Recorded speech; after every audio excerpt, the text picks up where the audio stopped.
Worship is not an audio word, worship is a visual word. మీకు అర్థం అవడానికి ఆ పదం ఉపయోగించారు. వర్షిప్ అనేది సౌండ్ మాత్రమే కాదు, వర్షిప్ ఈజ్ ప్రిడామినెంట్లీ యాక్షన్, క్రియ.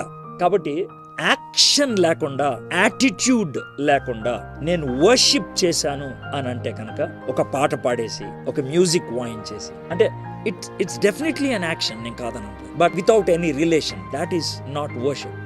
Worship is not a built up art, but worship is a built in attitude. ఆరాధన అనేది ఒక కళ కాదు, చూపించటానికి, కనపరచటానికి, ప్రదర్శించటానికి. It's a built in attitude. అది వైఖరి, జీవితానికి ముడిపడిపోయి ఉంటుంది. Worship is not exhibition of art, it is the expression of the heart. ఆరాధన అనేది ప్రదర్శించబడే కళ కాదు, గుండె లోతుల్లో ఉన్న భావాన్ని వ్యక్తపరచటం. It is the expression of the heart.